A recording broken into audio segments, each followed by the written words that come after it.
Coba lihat di dalam Al-Quran, di suratul Anbiya, ada bapak dan anak yang namanya Daud dan Sulaiman.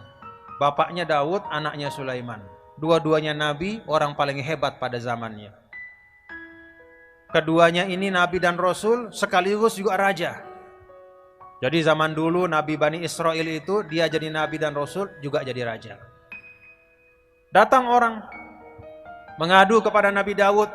Nabi Daud lagi duduk di singgasana, anaknya di bawah Sulaiman. Datang orang, Pak Raja, Nabi Daud, Rasul, ini saya mau mengadukan bapak ini.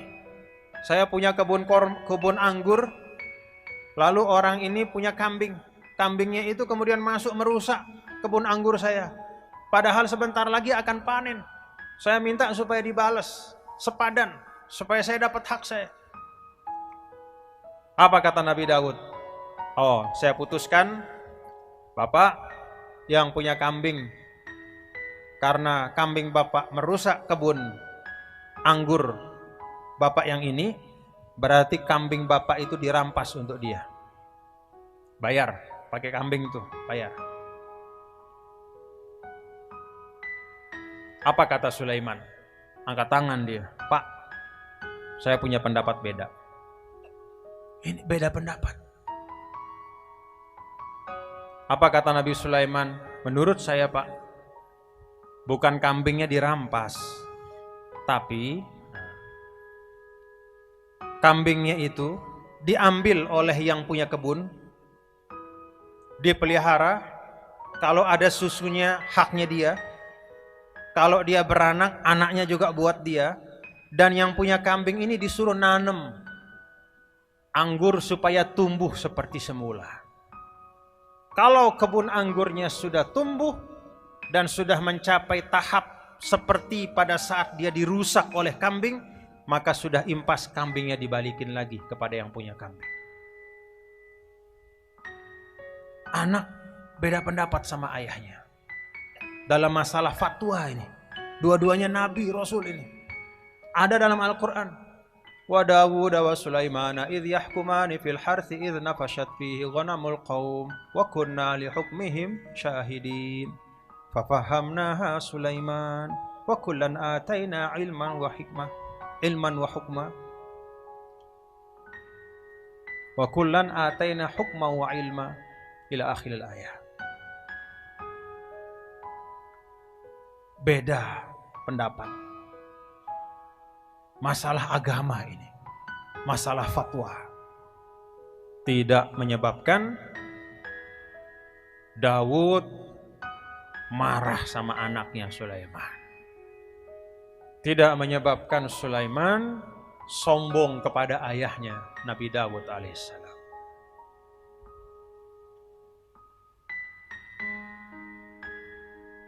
Nabi Musa dengan Nabi Harun juga beda pendapat menyikapi penyelewengan Bani Israel.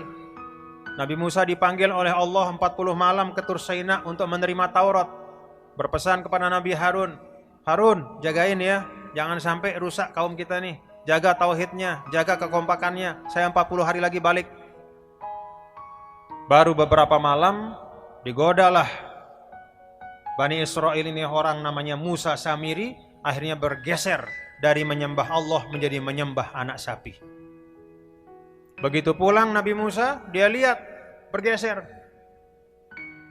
direnggut nih apa nih namanya nih, kerah bajunya Nabi Harun.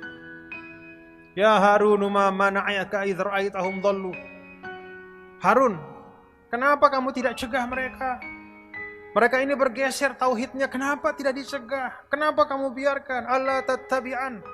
Kenapa kamu nggak ikut pesan saya? Afa soita amri.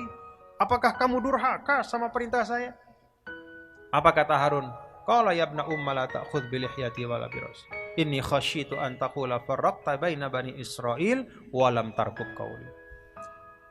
Musa, lepas tanganmu.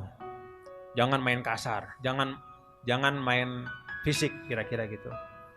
Saya memang tidak frontal